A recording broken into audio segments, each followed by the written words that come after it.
ओम शांति। आप सब भाई और बहनों को आज की मुरली है 5/9/2024। मीठे बच्चे, तुम्हें यहाँ प्रवृत्ति मार्ग का लव मिलता है क्योंकि बाप दिल से कहते हैं मेरे बच्चे। बाप से वर्षा मिलता है। ये लव देहधारी गुरु नहीं दे सकते। प्रश्न, जिन बच्चों की बुद्धि में ज्ञान की धारणा है, सुरूढ़ बुद्धि है, उनकी निशानी क्या होगी? उत्तर है, उन्हें दूसरों को सुनाने का शौक होगा। उनकी बुद्धि मित्र संबंधी आदि में भटकेगी नहीं। सुरूढ़ बुद्धि जो होते हैं वह पढ़ाई में कभी उबासी आदि नहीं लेंगे। स्कूल में कभी आंखें बंद करके नहीं बैठेंगे। जो बच्चे तबाही होकर बैठते, जिनकी बुद्धि इधर उधर भटकती रहती, वह ज्ञान को समझते ही नहीं। उनके लिए बाप को याद करना बड़ा मुश्किल है। ओम शांति। यह है बाप और बच्चों का मेला, गुरु और चेले अथवा शिष्य का मेला नहीं। इन गुरु लोगों की दृष्टि रहती है कि ये हमारे शिष्य है अथवा फॉलोअर्स व जिज्ञासु है। हल्की दृष्टि हो गई ना, वो उस दृष्टि से ही देखेंगे, आत्मा को नहीं। वह देखते हैं शरीर को, और वह चेले भी देह अभिमानी होकर बैठते हैं। उनको अपना गुरु समझते हैं। दृष्टि वह रहती है हमारा गुरु है, गुरु के लिए रिकॉर्ड रखते हैं। यहाँ तो बहुत फर्क है। यहाँ बाप ही बच्चों का रिकॉर्ड रखते हैं, जानते हैं इन बच्चों को पढ़ाना है। ये सृष्टि चक्र कैसे फिरता है।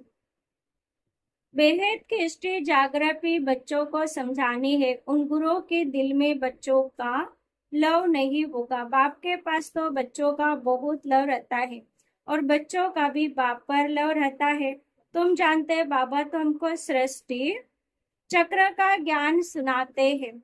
वह क्या सिखलाते हैं? आधा कल्प शास्त्र आदि सुनाते हैं। भक्ति के कर्म कांड करते या यात्री संध्या आदि सिखलाते रहते हैं।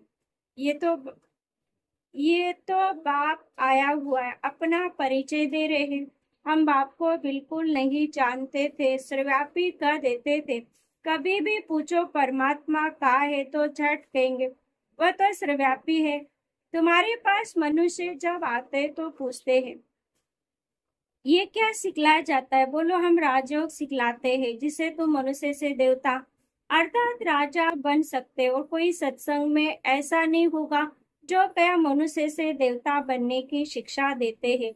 देवताएं होते हैं सतयुग में, कलयुग में है मनुष्य। अब हम तुमको सारे सृष्टि चक्र का राज समझाते हैं, जिसे तुम चक्रवर्ती राजा बन जाएंगे। और फिर तुमको पावन बनने की बहुत अच्छी युक्ति बताते हैं। ऐसी युक्ति कभी कोई समझा न सके। यह है सहज राजयोग। बाप है पतित पावन, वह सर्वशक्तिमान भी है। तो उनको याद करने से पाप भस्म होंगे, क्योंकि योग अग्नि है ना।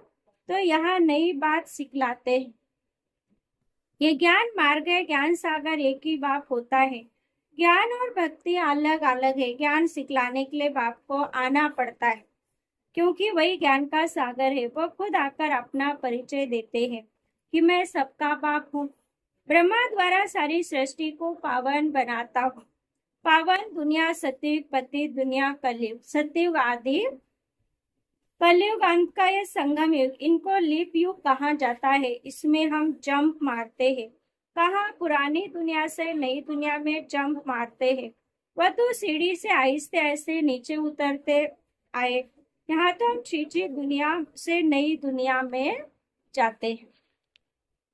कलयुग है छीछी दुनिया, सतयुग है पावन।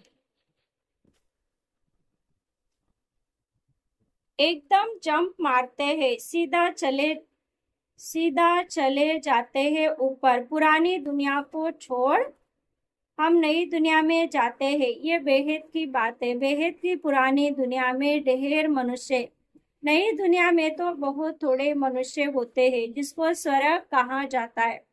वहां सब पवित्र रहते हैं। कलयुग में सब अपवित्र रावण बनाते हैं। ये तो सबको समझाते हैं। तुम अब रावण राज्य अथवा पुरानी दुनिया में हो। असूल में राम राज्य में थे, जिसको स्वर्ग कहा जाता है। फिर कैसे 84 का चक्र लगाकर नीचे गिरे हो, सो तो हम बता सकते। जो अच्छे समझदार होंगे वह झट समझेंगे। जिसको बुद्धि में नहीं आएगा वो तो तवाई के मिसाल इधर उधर देखते रहेंगे, अटेंशन से सुनेंगे नहीं। कहते हैं ना, तुम तो जैसे तवाई हो। सन्यासी लोग भी जब कथा बैठ सुनाते तो कोई झुटका खाते या अटेंशन और तरफ रहता है तो अचानक उनसे पूछते क्या सुनाया। बाप भी सबको देखते रहते, कोई तवाई तो नहीं बैठे। अक्षर स्वरूप बच्चे जो होते पढ़ाई में कभी उबासी आदि नहीं लेंगे, स्कूल में कभी आंखें बंद करके बैठे, ये तो कायदा नहीं। कुछ भी ज्ञान को समझते नहीं। पाप को याद करना उन्हों के लिए बड़ा मुश्किल है। फिर पाप कैसे कटे। सुरूढ़ बुद्धि तो अच्छी रीति से धारण कर औरों को सुनाने का शौक रखते हैं। ज्ञान नहीं तो बुद्धि मित्र संबंधी के तरह भटकती रहती है। यहाँ तो बाप कहते सब कुछ भूल जाना है, पिछाड़ी में कुछ भी याद ना है। बाबा ने सन्यासी आदि को देखा हुआ है जो पक्के ब्रह्म ज्ञानी होते हैं। सवेरे ऐसे बैठे बैठे ब्रह्म तत्वों को याद करते करते शरीर छोड़ देते। उनके शांति का प्रभाव बहुत होता है। अब वो ब्रह्म में लीन तो हो न सके, फिर भी माता के गर्भ से जन्म लेना पड़े, यानी परम धाम में जाकर बैठना नहीं, फिर गर्भ में जन्म लेना पड़े। बाप ने समझाया, वास्तव में महात्मा तो श्री कृष्ण को कहा जाता है। मनुष्य तो बिगर अर्थ समझे ऐसे कर देते। बाप समझाते हैं श्री कृष्ण संपूर्ण निर्विकारी, परंतु उनको सन्यासी नहीं देवता कहा जाता। सन्यासी का नाम व देवता का नाम उनका भी अर्थ है। ये देवता कैसे बना? सन्यासी से देवता बना। बेहद का सन्यास किया फिर चले गए नहीं दुनिया में। वह तो हद का सन्यास करते हैं, बेहद में जा न सके, हद में पुनर्जन्म लेना पड़े विकार से।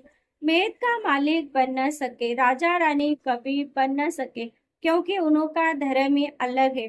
सन्यास धर्म देवी देवता धर्म नहीं। बाबा कहते मैं अधर्म विनाश कर देवी देवता धर्म की स्थापना करता। विकार भी अधर्म है ना, इसलिए बाबा कहते इन सबका विनाश और एक आदि सनातन देवी देवता धर्म की स्थापना करने मुझे आना पड़ता है। भारत में जब सतयुग था तो एक ही धर्म था, वही धर्म फिर अधर्म बनता है। आप फिर से आदि सनातन देवी देवता धर्म स्थापन कर रहे हो। जो जितना पुरुषार्थ करेंगे उतना उच्च पद पाएंगे। अपने को आत्मा निश्चय करना है। बहल गृहस्थ व्यवहार में रहो, उसमें भी जितना हो सके उठते बैठते पक्का करो। जैसे भक्त लोग सवेरे उठकर एकांत में बैठ माला जपते हैं, तुम तो सारे दिन का हिसाब निकालते हो। फलाने समय इतनी याद रही, सारे दिन में इतना समय याद रही, टोटल निकालते हो। वह तो सवेरे उठकर माला फेरते हैं। बल कोई सच्चे भक्त नहीं होते। कईयों की बुद्धि तो बाहर कहाँ कहाँ भटकती रहती है। बल कोई अभी तुम समझते हो भक्ति से फायदा कुछ भी नहीं मिला, ये तो ज्ञान है जिसे बहुत फायदा होता है। अभी तुम्हारी चढ़ती कला है। बाप घड़ी घड़ी कहते मन मनाभो। गीता में भी अक्षर है परंतु उसका अर्थ कोई भी सुना नहीं सकेंगे, जवाब देने आएगा नहीं। वास्तव में उसका अर्थ लिखा हुआ भी है। अपने को आत्मा समझ देह के सब धर्म छोड़ मामे कम याद करो। भगवान वाच है ना, परंतु उनकी बुद्धि में श्री कृष्ण भगवान, वह तो देहधारी पुनर्जन्म में आने वाला है ना, उनको भगवान कैसे कर सकते। तो सन्यासी आदि किसी की दृष्टि बाप और बच्चों की नहीं हो सकती। बल गांधी जी बापू जी कहते थे, परंतु बाप बच्चों का संबंध नहीं कहेंगे। वह तो फिर भी साकार हो गया ना, तुमको तो समझाया है। अपने को आत्मा समझो। इसमें जो बाप बैठा है वह है बेहद का बापूजी। लौकिक और पारलौकिक दोनों बाप से वर्षा मिलता है। बापूजी से तो कुछ भी नहीं मिला। अच्छा, भारत की राजधानी वापस मिली, परंतु ये वर्षा तो नहीं कहेंगे। सुख मिलना चाहिए ना। वर्षे होते ही दो, एक हाथ के बाप का, दूसरा बेहद के बाप का, निशु बाबा। ब्रह्मा से भी कोई वर्षा नहीं मिलता। भल सारी प्रजा का वह पिता है। उनको कहते ग्रेट ग्रेट ग्रैंडफादर। वह खुद कहते मेरे से तुमको कुछ भी वर्षा नहीं मिलता, जबकि वह खुद कहते मेरे से वर्षा नहीं मिल सकता। तो उस बापूजी से फिर क्या वर्षा मिलेगा? कुछ भी नहीं। अंग्रेज तो चले गए, अभी क्या है? भूख हड़ताल, पिकेटिंग, स्ट्राइक आदि होती रहती, कितनी मारा मारी होती रहती, कोई का डर नहीं है। बड़े बड़े ऑफिसर को भी मार देते हैं, सुख के बजाय और दुख है। तो बेहद की बात तो बेहद की बात यहाँ ही है। बाप कहते पहले पहले तो पक्का निश्चय करो कि हम आत्मा है, शरीर नहीं। बाप ने हमको एडॉप्टर किया, हम एडॉप्टेड बच्चे हैं। तुमको समझाया जाता बाप ज्ञान का सागर आया है और सृष्टि चक्र का राज समझाते हैं। सतो दूसरा कोई समझा न सके। बाप कहते देह से देह के सब धर्मों को भूल, माँ में कम याद करो, यानी एक बाप को याद करो। सत्व प्रधान जरूर बनना पड़ेगा।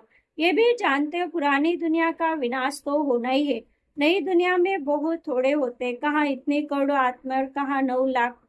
इतने सब कहाँ जाएंगे। अब तुम्हारी बुद्धि में है कि हम सब आत्माएं ऊपर में थी, फिर यहाँ आई है पार्ट बजाने।